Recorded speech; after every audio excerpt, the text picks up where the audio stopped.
Jeremiah Love and Jadarian Price run through the Trojans as the Irish win their fifth straight, heading into the second bye week at 5-2. By Samarza, inside the 20, inside the 10, he's going in! Notre Dame has scored! Go! You will be that driving force to motivate those coaches and those players to beat Southern Cal. Notre Dame is relevant again. The 20, the 10, fire, rocket, touchdown! Notre Dame is number one. It's a game of who's going to flinch first. We know that it won't be Notre Dame. Hello again, everybody. Landon Traylor, Dylan Kearns, John Richards, Logan Traylor could not be with us today. However, we press on. Notre Dame beats rival USC 34-24. The final score really doesn't show that we really dominated in the trenches. So, JR, the floor is yours. The Irish beat their rival for what could be the final time in a long time. Yeah, it was nice to beat USC. Hopefully not for the last time. Let's hope that some brighter heads come together with a solution on that, because that's definitely a game that should continue. They should keep playing. There's a lot of passion involved. It's, they've been playing for a really long time. But separate from that, it's nice to win. We did dominate in the trenches. Kind of a long couple of weeks for USC. Mm-hmm. We played great there. We pounded the ball. Everybody knows how Love did. But I'm going to be honest with you guys, and I don't want to rain on the parade. I did not think we played particularly well the entirety of the game. We still haven't put a full 4 quarters together. We've got a major problem in special teams. And for the first time all year long, and may take some heat for this, I got serious questions about our quarterback, because anybody that makes a decision that he made, making that pass in that situation, I've got serious questions about moving forward. And that's not the first time he's done it. Okay? This is the third time in a big game where he has made a very, very questionable decision and pass. And I'm not so sure about the guy now. He's obviously got great talent, but that decision alone haunted the team the rest of the game. It haunted the coaches the rest of the game. And thankfully enough, we were able to pound it down their throat, because we were hesitant to push the ball down the field through the air at any point after that decision and that pass was made. And it could have cost us the game. And there were some other things that happened throughout the course of the game. I didn't like the 3rd and long at the beginning of the game that we gave up because we didn't know who was going to be on the field. They kind of caught us sleeping a little bit. People say, you're nitpicking, man, you're just being too negative. No. I can be happy with the result, like Saban said, and still be upset with the process. I didn't think we played very well. Love had a tremendous game. Both lines of scrimmage were great. The defense did just enough. But gentlemen, we got a lot to clean up if we want to get to the top of the mountain again. Yeah, a lot to clean up, but that's why I said in my intro, Jeremiah Love and Jadarian Price ran through USC, not Notre Dame, because we pounded them in the trenches. But other than that, it was not a good game at all. By far, far and away from our best game of the season. So, Dylan, as I mentioned, the final score doesn't really show how we dominated in the trenches, but it shows how we played as a team, and it wasn't thrilling, to be honest. Yeah, it wasn't. And I have an interesting stat now, and I've mentioned it previously throughout these shows that we've been doing. They found a way to score in every quarter again.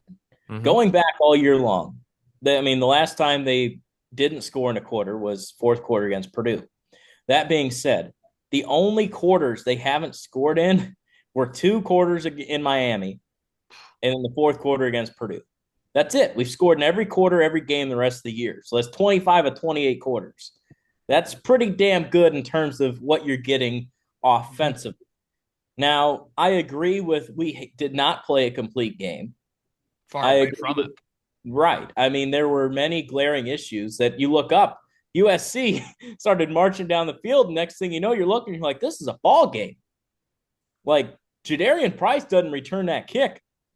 maybe we're sitting here talking about a different outcome. Like, you needed big plays out of your two superstar backs. I think this is the best duo we've had at Notre Dame until or since, fill in the blank. I think this is one of the best, if not the best duos ever that we've had at our entire university throughout the program.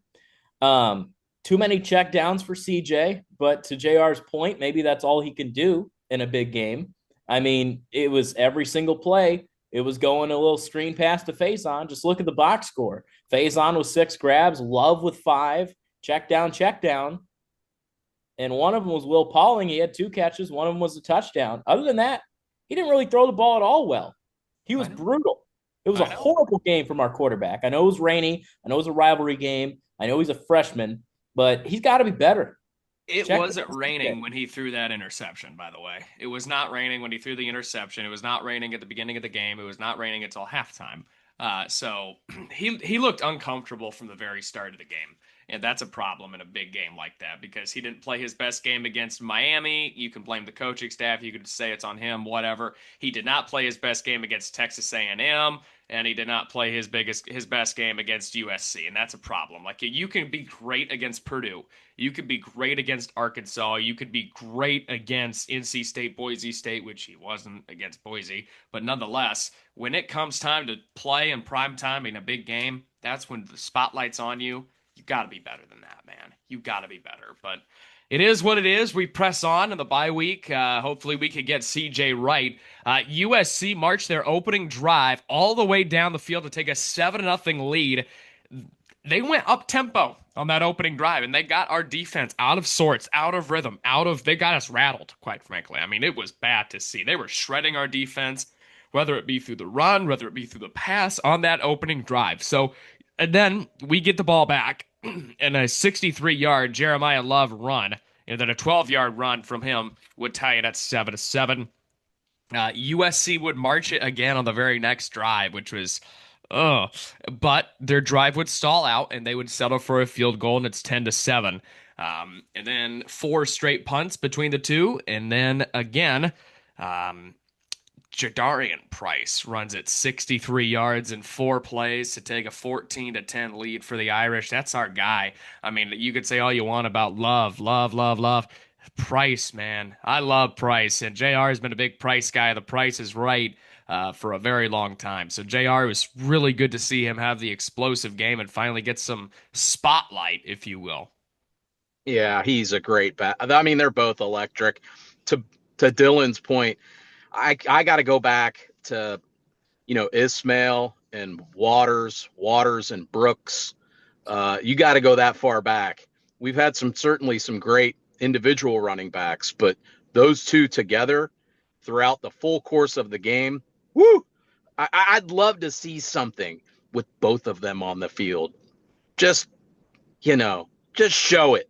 Let's see it, because that would be lethal. It's lethal enough, just one of them out there. Oh, man. And unfortunately, they're both gone after this year. So that's the only unfortunate thing about the era we live in is if you're really damn good, you're gone within a short amount of time. So USC would turn it over on downs. Why are you going for it at that point in the game? It's the first half and it's 14-10 and you go for it. However, we were not able to capitalize on the bad decision making because, as you mentioned, JR, CJ Carr would throw that horrible, and in my notes it's all caps, horrible interception in the red zone again. We'll talk about that a little bit later, but our red zone offense is a disaster. It's a frickin' disaster. USC would respond with a field goal to make it 14-13 heading into the locker room when the rain started to really come down. And then we go 75 yards and stretch the lead to 8 coming out of the half. It was so good to see. We went on a long drive, 75 yards, got a 21-13 lead. Hold USC to another field goal. It's 21-16. However, we come back out onto the field. We go 3 and out. We lose yardage on that drive, and all the momentum is headed towards USC. They get a crucial pass interference call, and then a 50-yard touchdown pass, wide open, mind you, and USC silenced the crowd, took the energy out, and USC would take a 24-21 lead. So the energy started to drain out of the crowd. There was nervousness setting in. Like, it's mid third quarter. What the hell are we doing? And as the rain started to fall even harder, out of the opposite end zone came a bullet. Dodging tackles and sprinting away went Jadarian Price, 100 yards for the lead, and you could even argue saving Notre Dame's season right there. 100-yard dash, and he frickin' bolted. It was like a movie. I'm not even kidding, guys. The rain just started pouring down. Price took it. We all thought he was going to get stopped there when he dodged that initial tackle. No, he just kept on running, and the Irish would reclaim the lead. And then, of course, like every movie, they have their downfall, and we missed the extra point. So, what even was that? Mayava throws an interception on the next drive, but again, we're not able to capitalize as we miss a field goal. So there is already 4 points left on the board. So it could be 31-24 right there. And I was nervous. What if USC scores a frickin' touchdown and we need a field goal to tie it? Good Lord. That's okay. We'll get into it. This is just breaking it down. USC was driving and were marching. They had it all the way down to the 42-yard line. They had a 42 pass to Lemon. Lenny on Lemon, as JR likes to say, but that wasn't Lenny. That was all another guy. However, Lincoln Riley tries to trick Notre Dame because he knows in his head that he cannot beat us straight up, man versus man, trenches versus trenches, your guys versus my guys, and it backfires so badly on the idiot. They fumble it. Notre Dame gets it. Notre Dame scores it. 34-24. USC and Notre Dame trade, turnover on downs. All right, we don't want to get our kicker back out on there. I get it at that rate. Final chance for USC, and an underthrown ball is picked off, and the Irish win it. As we mentioned, we did not play our best game by any means, but a 10-point win over a rival in that aspect, in that atmosphere. The atmosphere was great all night. A little bit of a late arriving crowd because of the rain and the storms. Gates opened on time at 6 p.m., but they were not allowed in the stadium until about 30 minutes before kickoff. So, that is why you saw a lot of empty seats. I've seen a lot of people hammering Notre Dame. Oh, empty seats, 30 minutes before kickoff. And then they're hammering on the band because they weren't allowed to take the field full force because USC elected to stay out on the field for their special teams, which is total. You can do that because it was a shortened warm-up. The teams did not come out on the field until about 50 minutes instead of 90 minutes, what they usually get. So a little bit of a weird start, but Dylan, 34-24, and if it is how we say goodbye to USC, well, kumbaya. Don't let the door hit you on the way out, man. Yeah, Trojan man, smell you later. How about that? Some of our verbiage that we throw out there. I want to talk about the defense for a little bit here. We forced 3 turnovers, the 2 picks, and then, of course, ripping the ball out of Lemon. I mean, you're right. Lincoln Riley, just a jackass with what he brings to the table. There's no other word. He's a quarterback whisperer, which is, I think that's what you could say. I don't think he's a great head coach. That's a conversation for another time. I think he's fine developing quarterbacks in a good offense, whatever he's got. But a rainy game, you decide to put the ball in the hands of, well, that was just stupid. That being said, defense. I see a lot of people on social media. Chris Ash has turned a corner. Chris Ash this. I don't think so. I think Marcus got his beak in there and cleaned things up. I think a lot of this can be attributed to our head coach, just how amazing he is. Firing him up. Motivational after losses. Finding a way to fix his problem that he created. He don't care. That guy's a warrior. Our head coach goes to battle for these guys. He just teaches this leadership message, and he brings it through, and he fires his guys up. He gets them to play for him. He's a motivator. He's a Band-Aid when you need him to fix things. He's everything we got. What we can attribute this to, a lot of teams, 0-2, you fall down. We saw it with Penn State. Clemson. The teams just give up. And it's not a head coach. Free shoe you, exactly. Like, these are kids at the end of the day. These aren't pro athletes that get their paychecks. I mean, they still got some NIL. But that being said, like, I think this really speaks volumes of just how great Marcus is. I think this year, if he finds a way to win out and get to the playoffs, is more impressive than what he did last year because he realized there was an issue with his coaching staff and he found a way to fix it and right the ship all in the same moment. So hats off to our head coach for getting us fired up to win these games and finding ways to win. That's all that matters. He don't care if it looks great. He just wants to get in, get out with a dub, and he's done that 5 times in a row. Well said on Freeman. However, I'm a big defense guy. I love offensive line and defensive line play, and I'm a big defensive guy at heart. There was a lot of things that I saw. We reverted back to our old ways, JR. DK, great take. All week long I was like Lenny on Lemon. Everybody's seen the numbers, but I want to shout out Christian Gray because this is a guy who, for going on 2 years now, has been second, third fiddle. He's been picked on all the time. He gets, targeted every single game. Quite frankly, it looks like he's playing hurt with a little bit of a limp. I don't know if you're able to see it, but on the film, I'm like, is there something wrong with him? And the way he's playing, but he gets in there and he battles. And credit to you, DK. You hear what Freeman said to Christian Gray after he was getting burned. He's like, nobody's going to feel bad for you. Right. You saw him come around, make that play 2 years in a row now against USC, where he's arguably made the biggest play of the game. And you heard what he did. He went over to Freeman. I think he gave him a little something too. He did. Christian Gray is kind of like we are this year. It's not the prettiest. It's not, it's up and it's down, but they figure it out and they get it done. I really appreciate the grittiness, the willingness to continue to fight. And he's making a big play here and there. Yeah, I'll give one up, but he's out there. And quite frankly, I think he's playing hurt too, guys.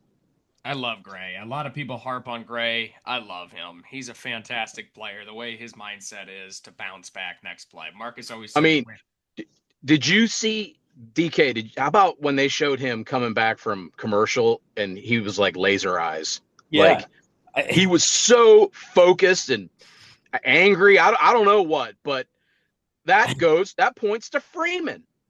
Yeah. That kind of I thought it was great. I think he kind of summarized and basically made the whole night the way that it was. Yeah. It was kind of a grind, ugly, not pretty. Right. And they got it out, much like him. They did. I was watching the game with my girlfriend's dad, big Ohio State fan. And we were watching, and he's a little bit, watches the Irish here and there when it's on. Like he'll invite me over, we'll watch. And he sat there and he'd come back from commercial looking at Gray. He goes, "The hell's that guy's problem?" I'm like, yeah, he's got smeared white. He's staring you down. He's ready to whoop ass. That's someone that smells a used Trojan out there. He wants more. Jesus. The refs, switching subjects here. The refs were so bad. I mean, it seems, let's see, Purdue, they were okay. Arkansas, they didn't have really a say. Boise State, they were pathetic. NC State was even worse. It just continues to get worse and worse and worse and worse with these ACC officials. And I freaking hate it. It's blatant. I don't know if they show the refs on TV. I haven't had a chance to rewatch a lot of the film. I've just watched some plays here and there. But they throw the flag so late. And I don't know if they show that on TV. They probably show the replays and stuff. But there'll be a flag coming in after the entire play is over. Teams are going back to their huddle. And it's freaking pathetic. It's so blatant what they're doing. They're waiting to see if it's incomplete, and then they're going to throw the flag. Why? That is not what a flag is supposed to do.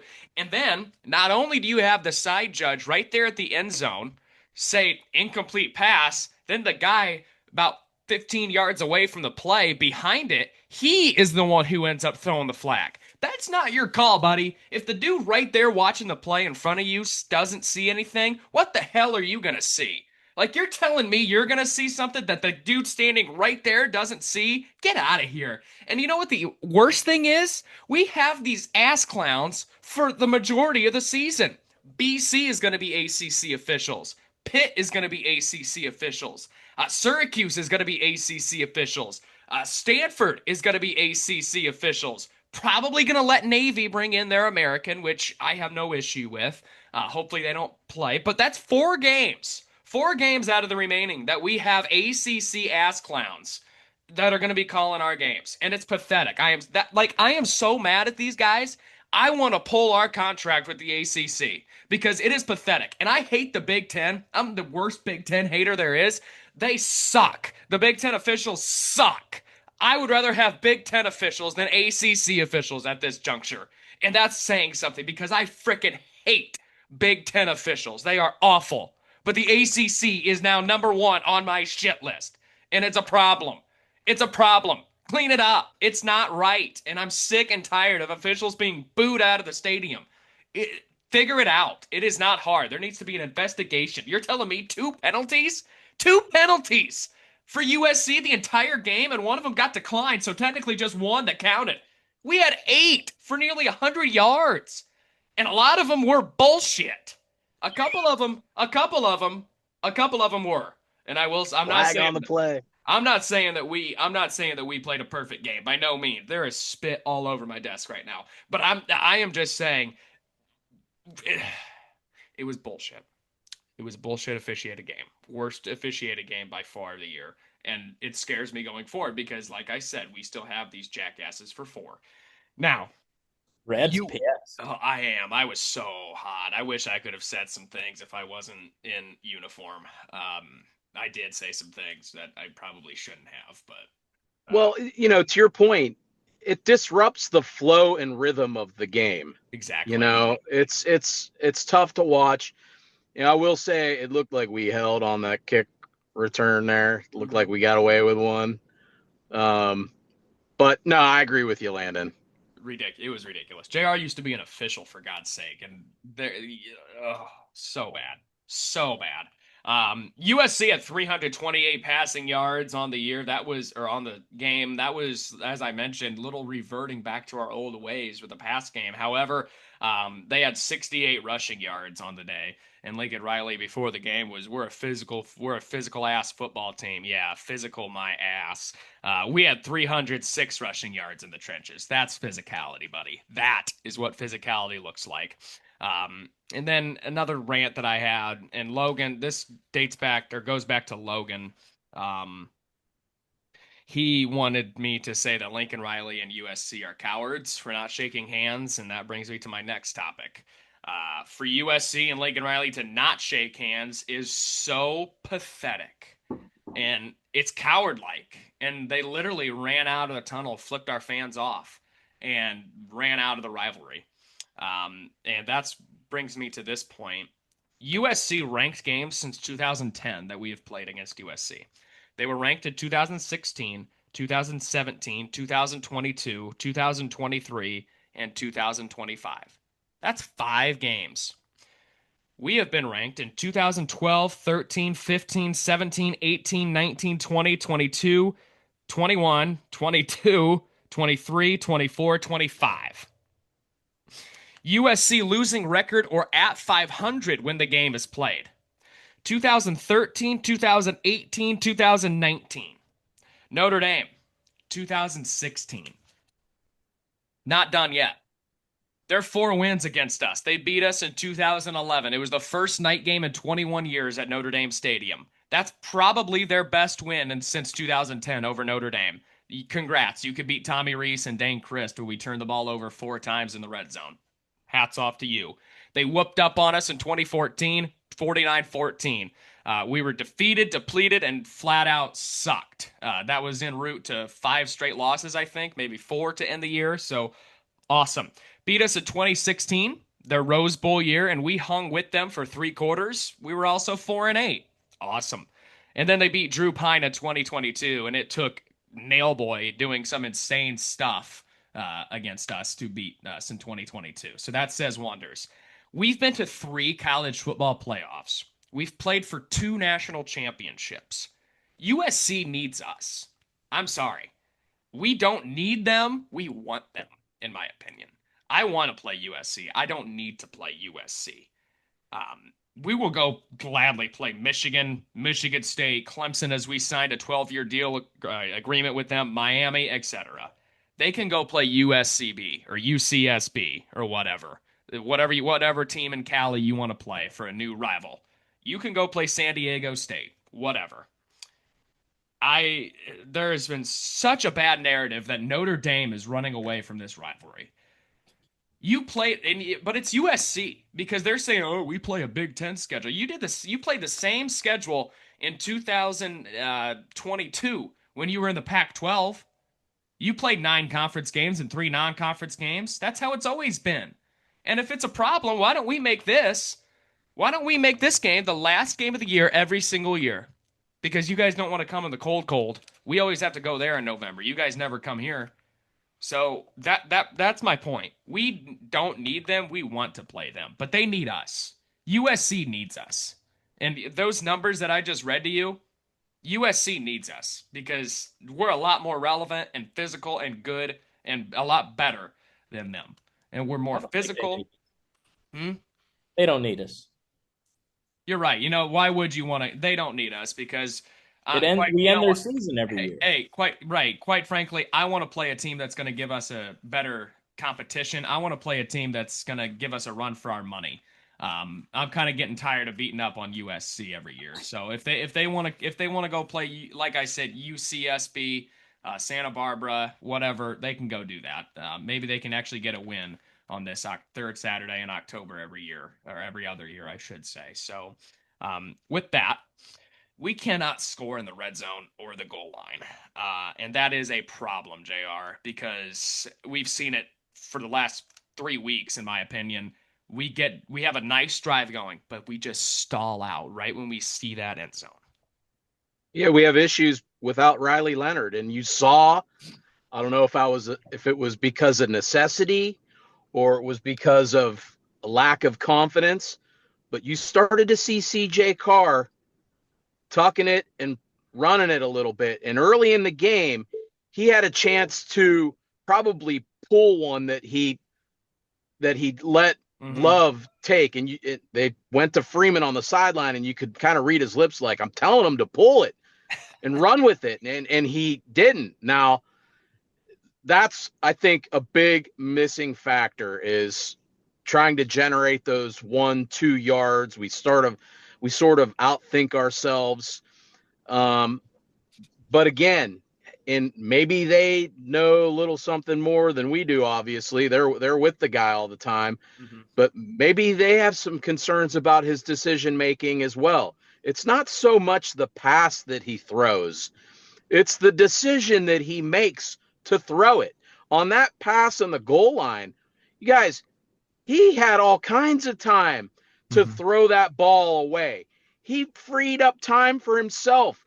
He's a fairly athletic kid. He's got some movement and some ability to escape. 100%. He escaped for a while. I got to imagine half the sideline was screaming at him to throw the ball away, and he refused to do it. And I'll go back to the North Carolina State game. Same situation. What was it? 4th and 1 from the 6-yard line. And instead of him throwing the ball away, he rolls so all that the way out of bounds. He rolled out and took a 10-yard sack. So now they had the ball on the 16 instead of the 6. That's a very, very questionable decision right there. And in our 3 biggest games, he's had 3 really bad boneheaded plays. And it really makes you wonder, you guys. I have a sister who's a huge Notre Dame fan, was with us at the game last week, went to St. Mary. She's as big a fan as me. In the beginning of the year, she's like, I don't like Carr. I'm out on him. I'm like, what are you talking about? He looks pretty good. After that, he made that pass, I immediately text her. I'm like, you might be right, because he wasn't the same quarterback after that. You saw people on the sideline trying to, talk him out of it in his head, like, you got to snap out of it. We believe in you. And luckily we overcame that, but I don't know, man. It's like rain or shine with him, man. It's either boom or bust. And Here's the teams that load up on the run that force us to pass, and it's just like it's let's just air it out, and he seems to be okay. But in critical situations, when teams, I don't know, I don't know. there's I'm there's worried. there's rule book mistakes by him. Like, it's the one thing. Like, not only did he turn the ball over, he had an ineligible man downfield. Earlier this year, he took an intentional grounding twice early on in those first two games. Like, these are textbook stuff you learn in high school. Yeah, And it's that, and like you said, rolling out of the pocket, stepping out of bounds. Like, you're trying to be a hero when you don't need to be. Just calm down and don't be stupid. Like, he saw his linemen, the fat asses, all the way down the field, and he still decides to throw a pick. That was a flag from the start. Easy on the lineman. Easy Well, on the lineman there, I Bub. mean, that's who they are. They're big Easy. boys. Easy on the They lineman are there, big boys. Bub. I Yeah. mean, it's ridiculous. It's textbook. By no means am I comparing him to these two, but he reminds me a little bit of a mixture between Golson and Reese. Just his decision making has been. We get burnt on defense really badly. Our pass defense blows. I mean, our secondary. Whew, whew. We got lucky a couple times. I will say we got lucky, very lucky. I was really upset on that 3rd and 9 on that first drive where we had 3 timeouts to use. We took one that we never used into halftime. You could have got off the field there, held them without scoring to start the game, taken possession, and from that point on, man, they went right down the field after that, and they punched it in. It was 7-0, and I was like, yeah, would calling a timeout, and maybe that wouldn't have prevented it at all, but it certainly reminded me of not being able to count to 11. And it's like, what are we doing? Just call timeout, get set. You saw it happening in front of you. You had a chance to remedy it and fix it, and you just let it happen. I don't understand that. That seemed to be illogical to me when you could have just called timeout, stop the play, get your personnel out there, and line up ready. Not chasing people on the field like, dude, it's lucky the guy didn't score. He ran down the sideline all alone. Yeah. Mayava hit him right there. Mm-hmm. Mayava's pretty good too. He's not bad. They're a good offense. Yeah. They're a good offense. The defense did enough, but I agree with you, Landon. It's almost like in basketball when a team is just absolutely shredding your defense. I mean, it's layup after layup. They're getting threes. You got to call timeout. I know football and basketball go way different, but at that juncture, you need to call a timeout and get your defense right because they were all over the place, and it's only the first drive of the damn game. So that would have been a time that I would have called a timeout if it was a basketball game. Be like, 3rd and 9. and I mean, that's not an easy conversion. No, and they did it. You just gave it to him. Exactly. Here's a free play on 3rd and 9. Here you go. Exactly. And then lastly, our special teams, dude. What in the world? Like, we can't kick field goals. We can't kick extra points. We can't even kick the ball off. The only thing we do good is kick return, punt return, and punts. That's it. There's an issue because this isn't just a rain thing, you guys. This is all the way back to A&M when it was 80 degrees and perfect, no wind. So, Dylan, not really thrilled with the special teams, and we've already seen it cost us a game, and we're very lucky and very fortunate that it did not cost us this one as well. Yeah, this one, but it can later on in the year. Like, kicking is an issue. That's the number one concern. Find someone that can make a field goal. I mean, I haven't felt this uncomfortable in a kicker in my entire fandom. I mean, like, we go to Pitt in mid-November. You're telling me it's not gonna be that. It's gonna be windy. It's gonna be cold. It's Pittsburgh. They're right there. It's gonna be cold. It's gonna be windy as hell. Am I wrong, JR? Not wrong at all. Heinz Field is a dump too. Yeah, and we're gonna have there's to all kick kind field goals. There's like 10 games on that field every weekend. Like, is he gonna fall down? Like, listen, this bye week came at a great time. Let's get healthy, get shit right. No letdowns, please. The rest of the year, no letdowns. I see 2 tough games remaining on the year, and that is Navy and at Pitt. You could throw Stanford in there because they just beat FSU and they look like a team that's revived a little bit since their pathetic start to the season. So, Dylan, second that. Navy and Pitt, probably two toughest teams left. Yeah, you got to just take it week by week, though. You can't overthink it. I don't. I'm not too concerned with Navy, which is crazy. I think North Texas will take care of them. Oh, Um, no, that's not what we need. but I know we don't need it, but I think they will. I think, to your credit, Stanford looked a lot better. Andrew Luck's building something there. I mean, we can't take that for how many times have we seen BK to end the year down in Stanford or USC find a way to crack things up, and make it look Yeah. terrible. So, Mm-hmm. I mean, it's a tough, long travel to end the year. They could be fired up with some new juice. You never know. That's a tough game, in my opinion. JR, Navy, and Pitt, you worried about any of them? Are you worried about any game left on our schedule? I'm worried about us. Really, I'm worried about us. Very true. No, No, it's true. we no, nobody really scares me. We should be fairly large favorites in all of them. Mm-hmm. Traveling out west, Thanksgiving, Shalom, that we should be all right there. Although they got who's their coach? Reich, right? Yeah, Frank Frank. Reich? Yep. Frank the Tank out there. You never know what you're gonna get. No, I worry about us Right. and the It's like Kramer. self-inflicted wounds that Coach Trailer always talks about each show that we can't have happen. Notre We Dame can't beat beat Notre ourselves Dame. in those. We that's right. That's right. That's exactly right. Freeman says it all the time. All right. Well, that does it for the USC recap, and we head into the bye week. It came at a great time. It really did. So let's get healthy. That's my main thing. Let's get healthy. Let's get right. No more letdowns for the rest of the year. Hey, week 8 of college football was fantastic. It started off with Louisville stunning Miami, which, all right, I wasn't rooting for Louisville to be. I wanted Miami to go 13-0 ACC champs like I do A&M, but hey. But Minnesota dominates Nebraska. You got to think something's going on there in Lincoln. Because I don't know. I don't know. I think Matt Rule might be on his way to State College, if I'm being honest. If I'm being honest, I'd rather have Jeff Brom than Matt Rule. True, but I don't think Brom. I don't think you're going to pull Brom away from Louisville.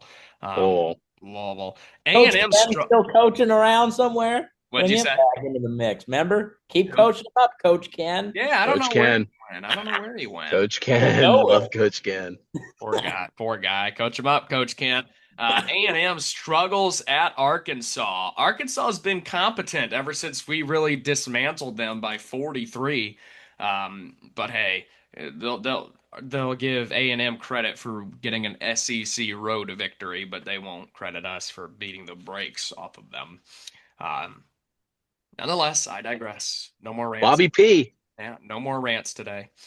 Georgia holds off Ole Miss 43-35. Typical Lane, man, just can't get it done. I mean, I was pulling for him. The nation was pulling for him after that whole fiasco with Kirby and the timeout. Come on, man. 43-35. Defense stunk. Bama rolls Tennessee. See what I did there? I think the Vols are eliminated from the college football playoff contention. They 2 losses and they really got dismantled last week. Texas Tech loses at Arizona State without a quarterback. Seems that they're more worried about their tortillas than they were playing the game, actually, quite frankly, because they played like crap. They looked like crap. They played like crap. They're crap. Played a crap game. Dilly. Yeah, Vandy beats LSU. Smell you later. Beamer ball might be done at South Carolina as Oklahoma just dismantles them.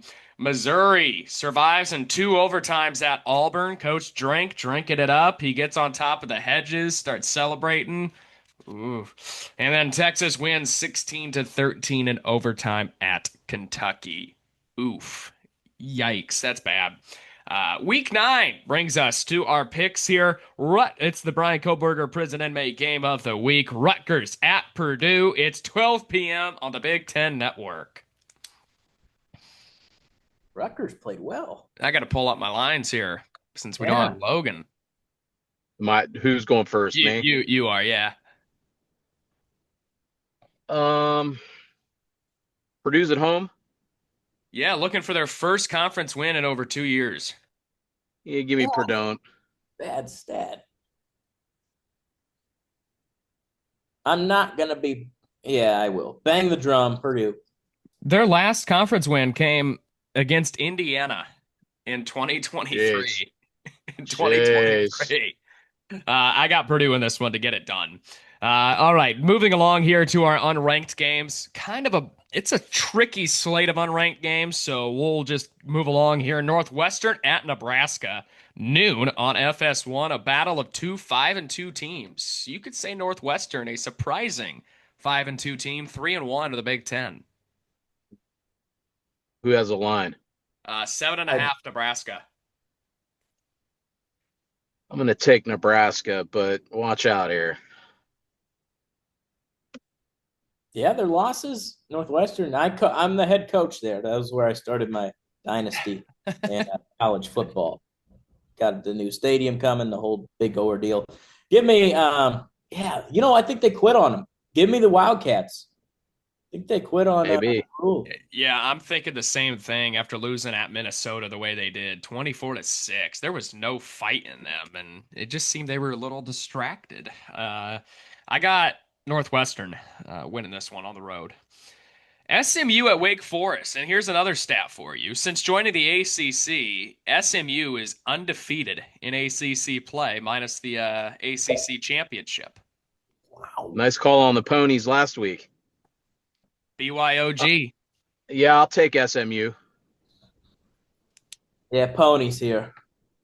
I'm going SMU as well, but I do like this Wake Forest team. They were supposed to be trashed this year with a new coach, turnover. They're 4-2 and still hanging in there, man. I mean, they're nothing special, but man, they're they're awake. I will say, Wake Forest is awake.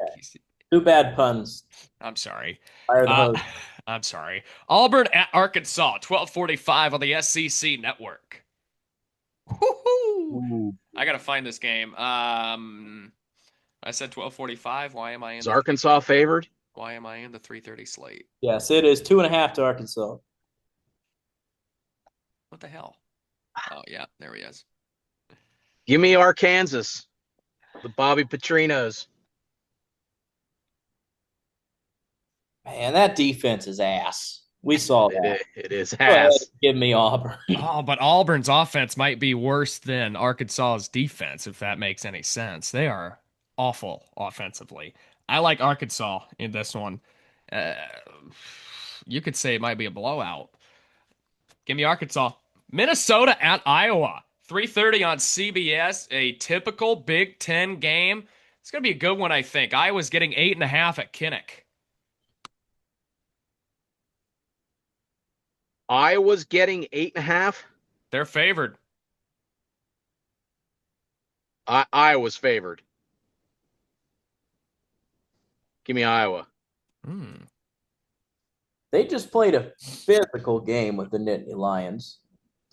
Man,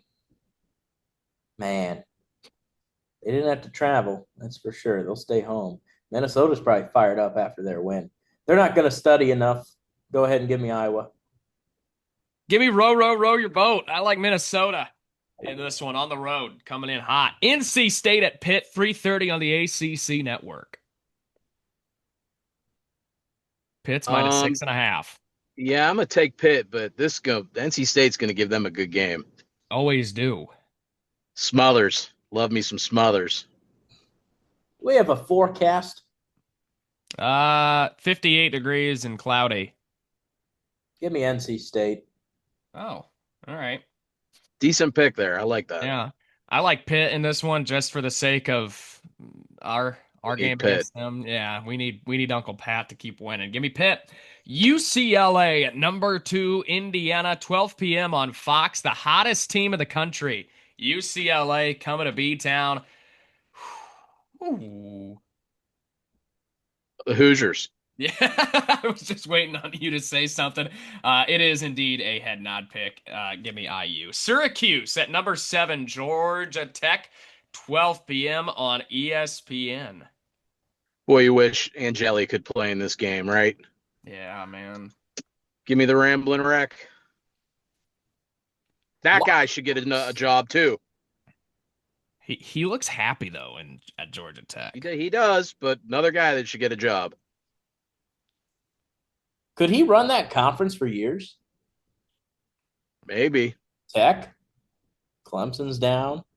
Give me Georgia Tech here. Yeah, I like Georgia Tech to go 8-0. My gosh, that's crazy. Thank God we don't play them this year. We usually play them a lot. I would love to. They got to play Georgia. Yeah, they do. In Atlanta this That year. was interesting last year, though. That? Yeah, it's always a decent game. But this one's in Atlanta. They moved it to a neutral site game, which is pathetic. Nonetheless, I got Georgia Tech. Number 8. Oh, what? Doesn't Tech play in Atlanta?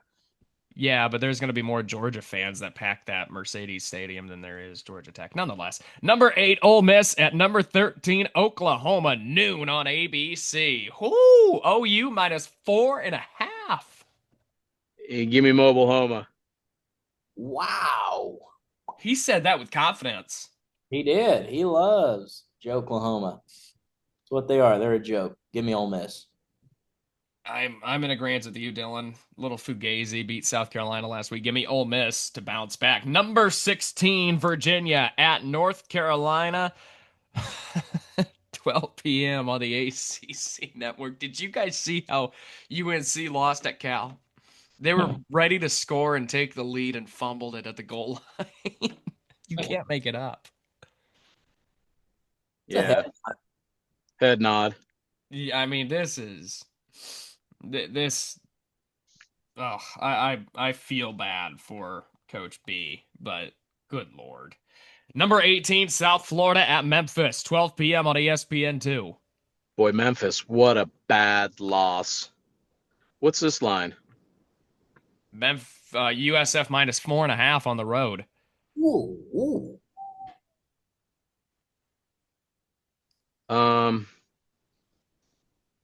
Give me South Florida. I love their coach. He should get a job. He should get a job too. Yeah. What conference are they in? American. That's it. I like to see the line for myself. Memphis, they're in a bounce back spot though. At home too. Home. South Florida to Texas, not too far of a commute. Tennessee. Tennessee, yeah, sorry. Wiz. Go ahead and give me Memphis. Wow. Yeah, take that, Bulls. I got USF. Pretty big here, honestly. Number 4, Alabama at South Carolina, 3:30 on ABC. This is a head nodder for sure. You think? Okay, nope. Okay, Dylan. I'd like to investigate. Is Sellers healthy?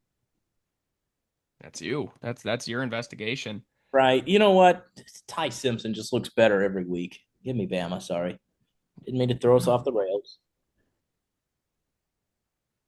Yeah, we all got Bama pretty big here. I think Beamer ball is done. Number 15, Missouri, and number 10, Vanderbilt, 3:30 on ESPN. Major implications here for the college football playoff and the SEC. Missouri is going to Vanderbilt? Yes. What's the line?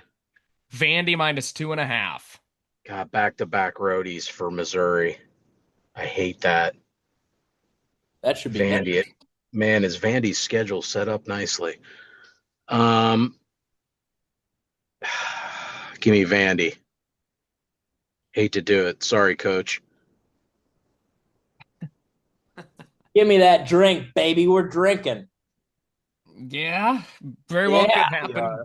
Give me Vandy at home, though. Vandy has all their big games at home. They got Bama at home, LSU at home, and now Missouri at home. Give me Vandy. Number 11, BYU, coming off a physical, hard-fought win against Utah at Iowa State, 3:30 on Fox. I'm going to go Cyclones. Gosh, I've been against both of you guys for like 5 picks. And I'm about to do it again. BYU looked great. I'm in love with the Mormons, Landon. Oh my gosh, the high-pitched voice landed. Yeah, years ago. Give me Iowa State. Damn it, JR. Give me the Cyclones. Number 23, Illinois at Washington. 3:30 on the Big Ten Network. Tricky game, and Washington's favored -4.5 right now. Yeah, I thought maybe they were going to do something to Dylan's Walmart Wolverines, but Yeah. give me Washington here. Washington. Uh, Gosh darn it. I still believe in the Illini. You need all the help you can get here, buddy. I know. I'm going against you again. I'll take Illinois. This is a big week. I'm either cooked or I'm alive. Bye week show. Bye week. I got Illinois on the road pulling off the upset. Belima. Believe it, Belima. Oklahoma State at number 14, Texas Tech, 4 p.m. on ESPNU. Ooh, Texas Tech is -38.5. Do they cover? Is what I say to you guys. Is their quarterback healthy? Don't know. Don't care. Is Hammond playing again? Oh, They like to pour it on. I'd say probably yes. all right. Baylor at number 21, Cincinnati, 4 p.m. on ESPN2. Man, these teams are weird. Baylor, Cincinnati, TCU, they're all in the same boat. It's at Cincinnati. Yeah, it's at the NIP. Then hey, Nip, pass me that paper.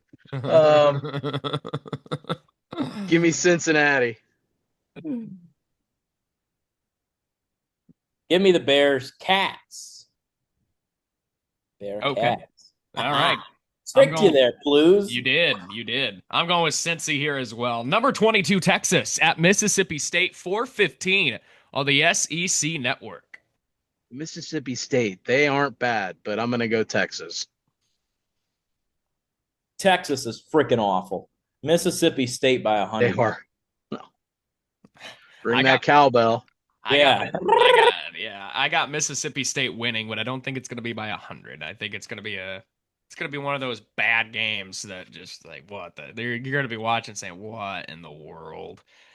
Here's another head nod pick. Wisconsin at number 6, Oregon, 7 p.m. on FS1. Oregon -33.5. Stanford at number 9, Miami, 7 p.m. on ESPN. Huh? Get right. Yeah. Get right. Yeah. I wrote it down for everybody. Miami. Number 3, Texas A&M at number 20, LSU, 7:30 on ABC. A&M is ranked 3rd. That is wild. What's the line? TAMU -2.5. Wow, they're favored. It's a night game? Mm-hmm.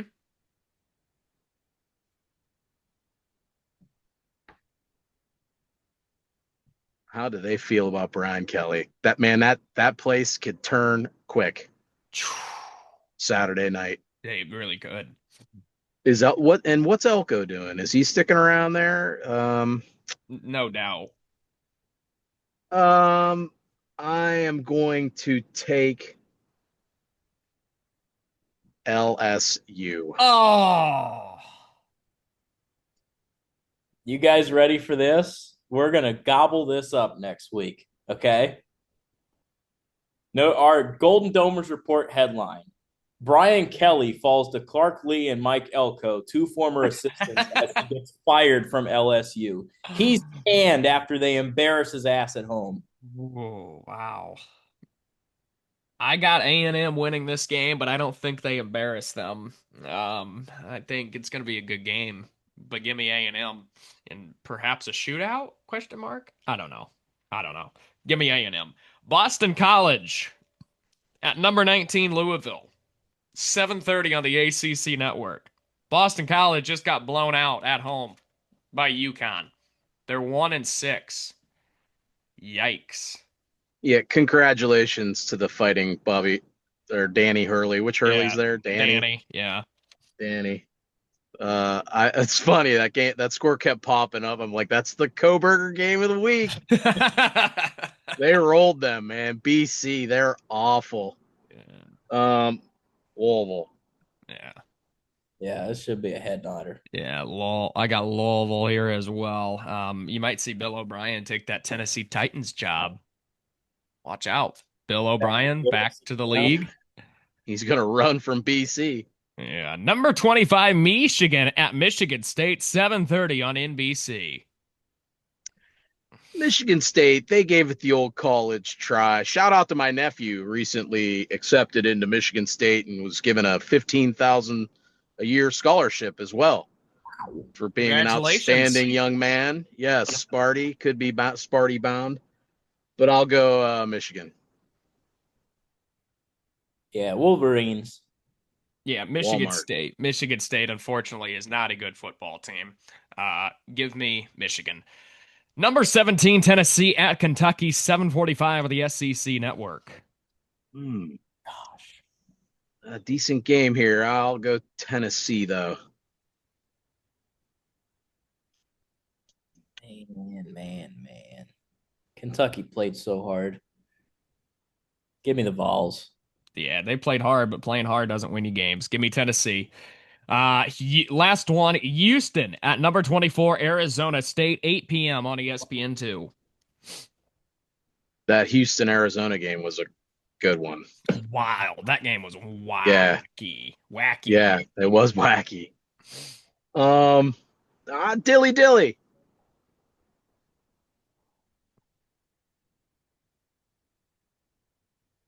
Man.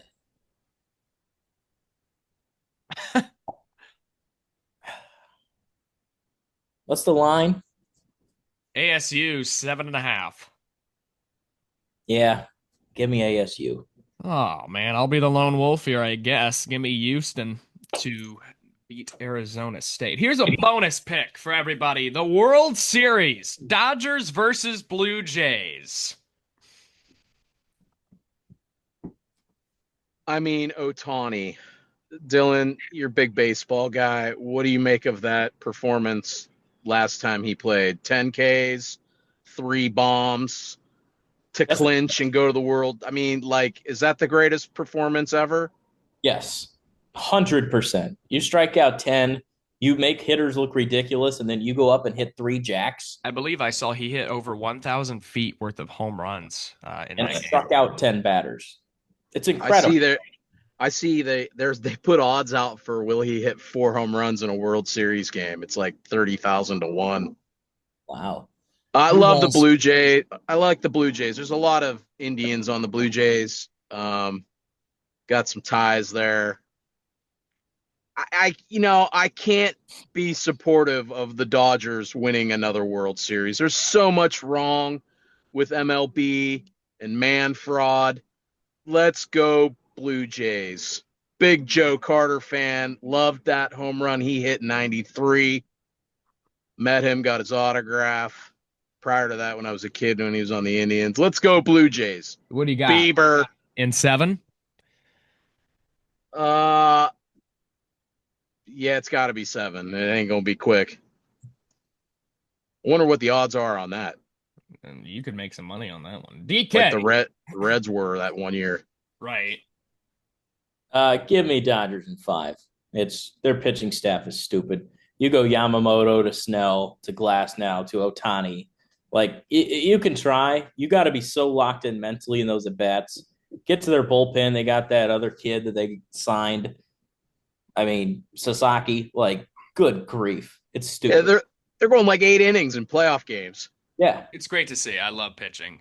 That is cool to see. It's like old school stuff. Yeah, I love that shit. I got the Dodgers in 5 as well, and unfortunately, I think that is what's going to put baseball to a screeching halt in 2027.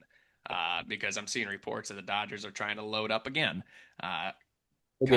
Tucker, did I see? Yeah. So unfortunately, the Dodgers are going to go back to back. And you're right, man. There's so much wrong with baseball. I saw that the Dodgers made back the money that they spent on Ohtani's contract, like the first year that they signed him. Jeez. See, they're I don't think baseball is going to be played at 2027 at all. Like, get a lockout. Yeah, they'll either get it fixed or they'll kill the sport. There's no other. In 2022, there was a lockout, spring training, but they got opening day started on time. I don't think baseball will be played in 2027. if I'm being totally honest. And especially if the Dodgers go back to back to back. Oh my God. All right. Enough baseball talk. Enjoy your college football Saturday. It's going to be relaxing without Notre Dame. That's for sure. It's going to be relaxing. Have a few adult beverages and just relax, I don't kick like back, it. relax. I don't like it either, but I do like not working. I'm tired. We need the break too. It's a good Yeah. time to. Yeah. Do we already have midterms? That You fall know. break is this week for the Irish, so they're on fall Okay. break. So, with that being said, as I mentioned, enjoy your college football Saturday, stress free. Have some adult beverages if you are of age. If not, relax with some pops and some snacks. All right, we will see you all next Tuesday to preview BC.